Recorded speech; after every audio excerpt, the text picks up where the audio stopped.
All right, y'all, episode 4, Toe the Red Line. I'm Luke. My name's Adam. All right, so last week we went over talking about delaying gratification, where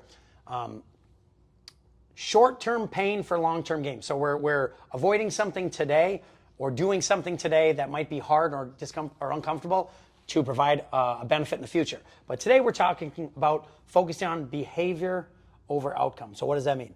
Controlling what you can control, understanding that circumstances in life are sometimes out of our control, so we can't let the outcome be guiding our personal well-being. Yes, because there are times where, maybe we're eating right, we're working out right, we're doing all the right things, and then we get into a car accident and we hurt ourselves, and now all that gets knocked away, or we get sick, right? Where it was nothing within our control, but it's influencing us. But we got to focus on us doing the right thing as many times as we possibly can, and not worrying about the outcome, not focusing only on the outcome, if that makes sense. So behaviors, what I took some notes on is behaviors could be our mindset, it could be actions and efforts. Okay. Yes, and if we're not following those three protocols consistently, the outcome isn't going to happen either way. If we are doing those right things, no matter what circumstance are happening, if we do those right things long enough, we will lead to that outcome eventually. And I think we should not have the notion that everything's going to go in one straight line. Yes. There will always be storms in our life. Agreed. Even when one thing kind of clears up, there's always going to be something that we're just going to have to juggle. Yep. And so I lived in Florida for 3 months, every day at 72 degrees, but then there's a bunch of hurricanes, right? So it's like things can be consistent maybe for a decent amount of time, maybe for a good long time. But there is a storm coming, and we better be ready for that, because if we're preparing ourselves to only operate well under optimal conditions, we're setting ourselves up for failure, because there's going to be times when our cars break down, where we get sick, where there's a family tragedy, where we lose our job.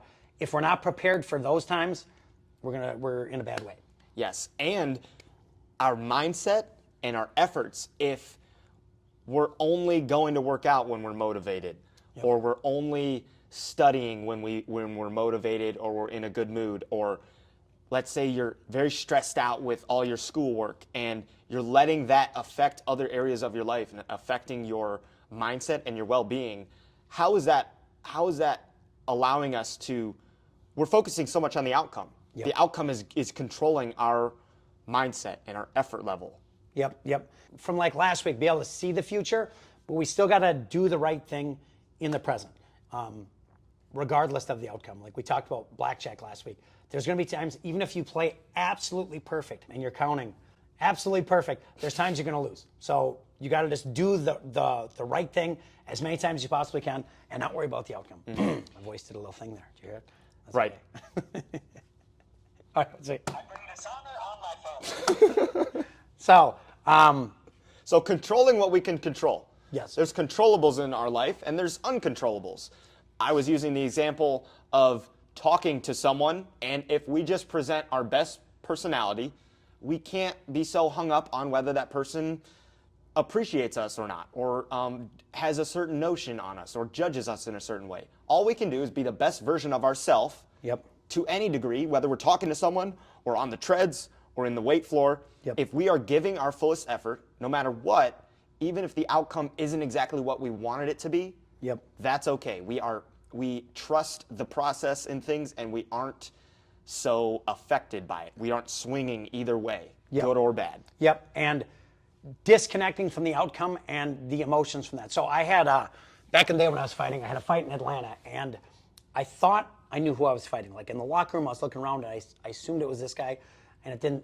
I mean, the person was fit, but it seemed reasonable. Like, well, so I get into the ring, and I turn around, and I look, and it was not that guy. So it was this chiseled, massive a man who I cannot imagine we were actually in the same weight class, but I found out later he was the United States heavyweight Thai champion at the time. And I remember turning back to my corner, and in my head it was like, well, all I can do is my best. Like, I'm going to do my best, and either I'm going to win, I'm going to lose, or I'm going to wake up later. But getting hung up on any of those outcomes is going to affect my personal performance right now. So I just let go. It's like, I'm going to do my best. Whatever happens, happens. There's a pressure lifted. Yes, because if I was like, man, I'm going to get knocked out, I'm nervous about this. I'm going to get tense. I'm going to get tired quicker, tired faster. I'm going to move slower. Like, my performance is going to suffer from that. But I disconnected myself from the outcome, and I focused only on, I'm going to do the best I can right now, and whatever happens is going to happen. It did not go well, but I didn't have any I wasn't nervous, let's say that much. When you say right now, that brings me to back when I played baseball. Okay. Like every single pitch, if you're thinking about the next pitch, you're already losing. You have to be in the present moment with your behaviors. If you start thinking about the outcome, you're down 0-2, and you start thinking about, oh God, I'm going to strike out looking, and everyone's going to be hung up on, and looking at me. You've already lost. You have to be in that rep, and in that present moment on the treadmills.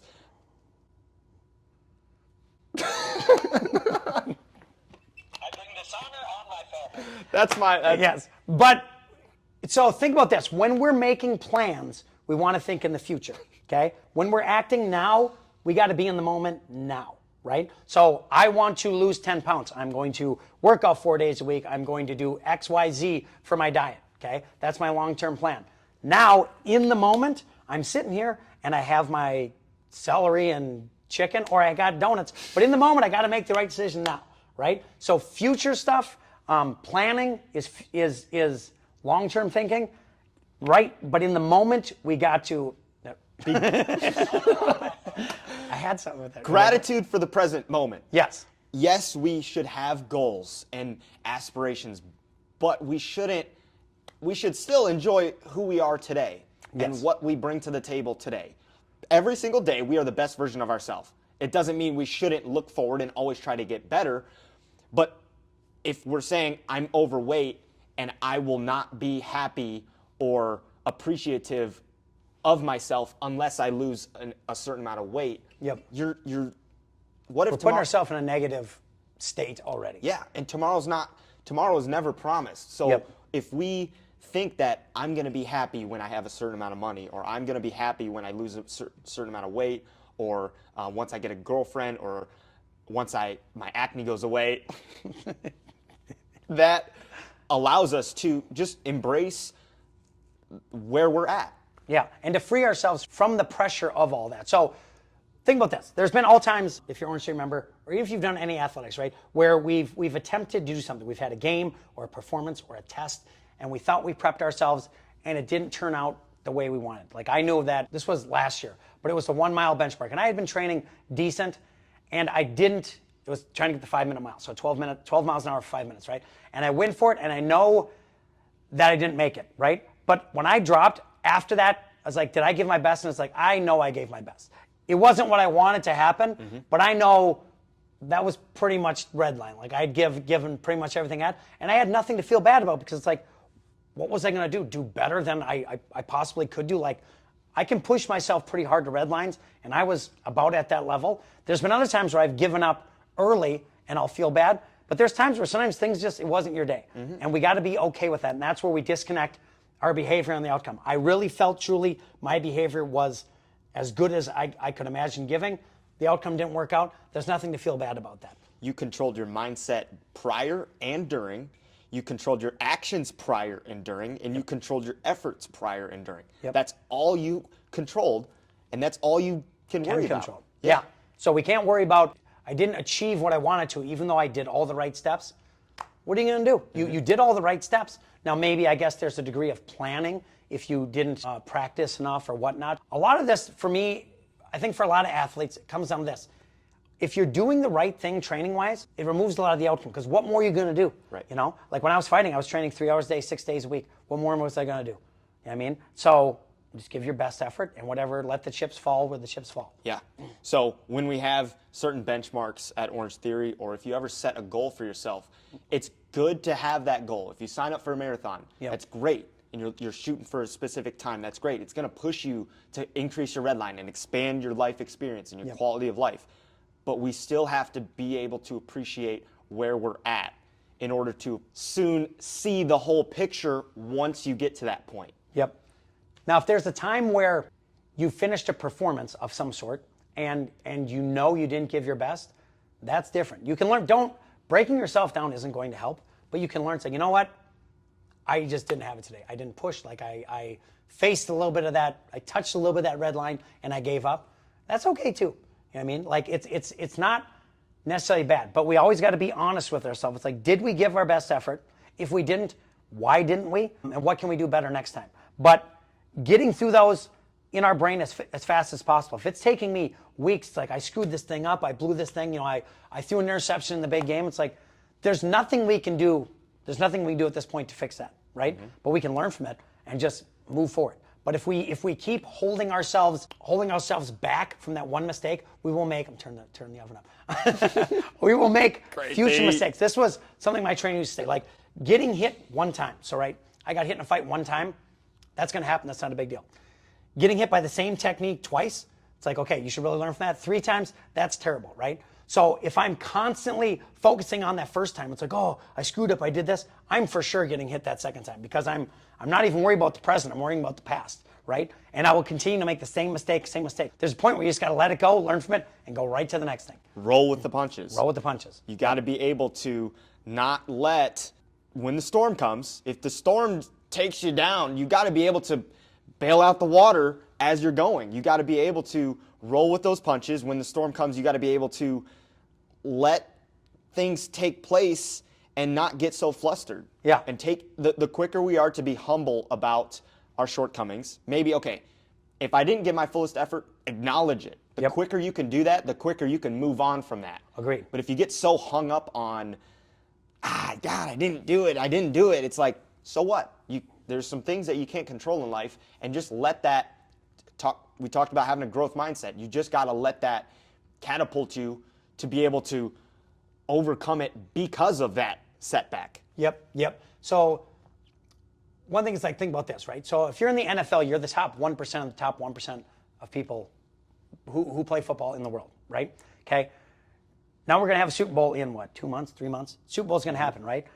Half of those people who are the best people in the world at this, and they're the best people at that time, right? That the 2 teams that made it, half of them are losers. They're going to lose. They're going to lose that game. What are you going to do? Like, they're going to give their best effort, but it's like, even the best of the best of the best, there's going to have days where you're the loser. Yep. Acknowledge it. What can we do better? Go back to work. That's all we can do. And the longer we sit in our loss or our mistake or our shortcoming, the more losses, mistakes, and shortcomings we're going to have. Learn from it and just go. Let it go.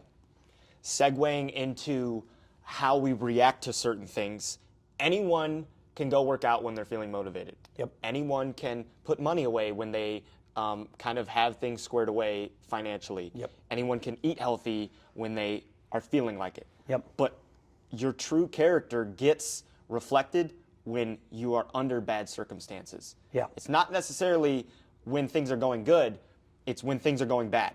So good or bad circumstances amplifies who we are.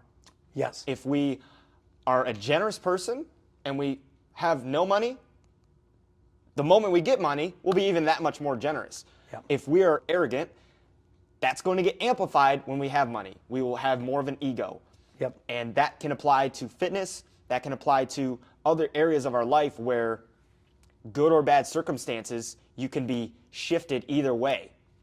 Agreed. And that's one thing I hear a lot is people say, like, well, I'll give money and time to charity once I have more money. And it's like, well, what are you basing that on? Like, you haven't done it now. Why would you do it in the future? It'd be like saying, I will, I'm trying to think of an example, like a physical example.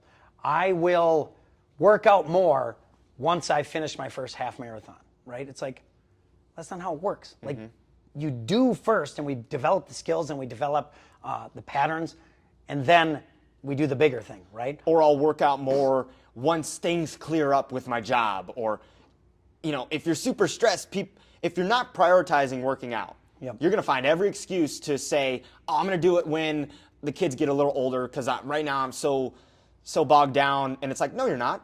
That is how you value working out or exercising or whatever it is.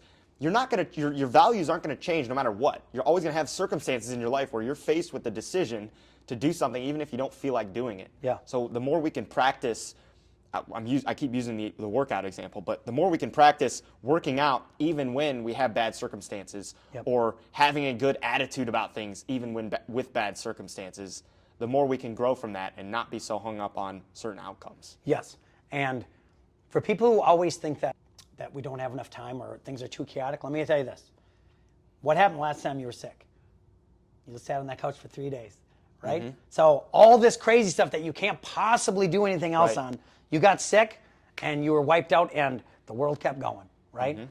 We can make excuses in our head that we don't have time or we don't have this, but everyone's got the same amount of time. Certain people just prioritize things differently, right? Or honestly, go look at your phone. How many hours you spend screen time, okay? If it's anything over, I mean, mine's always pretty high because we're on the phone when we're playing music and stuff. But it's like, if it's over 6 hours, like you got 6 hours that you probably weren't being super productive on, right? Or we got 6 hours, not you. Or anything, not even just on your phone, but just time that you're spending on Netflix or just sitting on the couch, not even on your phone. If you value it, you'll make time for it. It's not finding time. You got to make time. You got to cut out time in your schedule. If your values in life are, your relationship with someone or going to a certain event weekly or working out, your schedule reflects that. Your actions reflect who you are rather than your words. Yeah. So prioritize the big things first. There was an example. There was a college professor, but he took like a big bottle and he put a bunch of rocks in it, right? Like these big rocks. And he's like, is there any more room? And everyone in the class is like, no. Well, then he poured smaller rocks and they filled in those gaps. He's like, is there any more room? And they're like, no. Then he poured sand in there. And it's like, you got to prioritize. Like, you got to put the big things in first, because once you get to a certain point, like, you can't fit big things where like, obviously your job is going to take a big portion of your time, right? There's nothing that's unless you win the lottery, right? Our job is going to take a big portion of our time. We got to start with the big things, which are, getting by, which is whatever, your job or your however you're making money, right? But then it's your family, and then your health, right? Those, I would say, are your big things. And then we get smaller stuff. But if we start filling in small stuff that's not important, it's going to take up just as much space as that big stuff, and we won't be able to fit in working out. But like small stuff is things like Netflix or things like scrolling on your phone, Instagram. Like, these are things that aren't that important, but they still take up space. Remove those, and we're going to have a lot more space in our lives if we look at it. If you're a college student and you're going out on a weekend basis, and you make time for that, but you don't make time to exercise or get proper sleep. Or spend time with people who want the best for you, not just want a fun time partying. Appreciating the present even when there's downfalls. That's the theme of focusing on your behavior over the outcome. We have to be able to appreciate the present moment and understand that there's going to be downfalls, and not be so victim to the outcome, but just understand that we need to be able to put forth our greatest effort, and whatever happens, happens. And that can go into faith in God once again. We have to be able to trust Him and His plan for us, even when things go wrong. And we have to have the perspective that when things go wrong, that it is happening for a specific purpose. The moment we have that growth mindset, is you have both. You're delaying your gratification, but you're also appreciating the present moment because you see the bigger picture in things. That's where they tie together. And the road to success isn't going to be a straight line. So we got to do the right things even when things aren't going the way we want it to go. And you just got to expect that. If you expect that, it's not such a big deal. Going back to blackjack again, but same thing. It's like, I know what the numbers are, and I know what the percentages are. There's going to be times when you lose, and you just got to shrug it off, and it is what it is. Go back, play the cards right, you'll be okay. The gamble of life. The gamble of life. And the biggest gamble is not taking any risk. That's the biggest gamble. You're not gonna get anything from it. Not gonna get anything. If we don't appreciate where we're at and what we have now, you're never gonna appreciate anything when you have whatever you have. It's like you have a roof over your head and food in your mouth, but you're not grateful for that right now. If I took that from you, you'd be saying, man, if I have a roof over my head and food in my mouth, I would be happy. But it's like you do right now. So why not shift our perspective from just saying, I wish I was here and I'll be happy if I was there. It's like, be happy now. Appreciate where you are and where you came from. Look back to see how far you've come, and then look forward to see how far you can go. But never lose your footing in where you're at. Jim Carrey, I just read this quote. He talked about it. He goes, I wish everyone would would succeed and live their dreams and all this stuff. He goes, because then you'd realize that it's not the answer. Because if you know anything about Jim Carrey, like he's obviously was at the top of his game, and there were still but there was large periods where he was depressed, where like he thought that once I got here, everything's cool. It's all smooth sailing. And he's like, walk that path. Like I did this and it's not the answer. And that's where we do have to appreciate the little moments. Just listening to this podcast, okay, if you're listening to this podcast right now, you're in the top 1% of 1% of, in terms of wealth and access to anything, resources, than human history, right? Like we live in such a blessed time. No matter how bad things are, read a history book, people. Like it's been way worse. Daily bathing is a modern, the last 80, 100 years. That's like, that's, Well, I don't do that. realize- I shower weekly, but I mean, besides that, I mean, but he's conserving water. But I think the that's about all we journey got. is greater than the destination. The journey is greater than the destination. That's what we're going to learn. We're going to learn our greatest lessons on the journey, not when we get there. Right. That's good stuff. So, We got to end with the fist bump. we're in with the fist bump.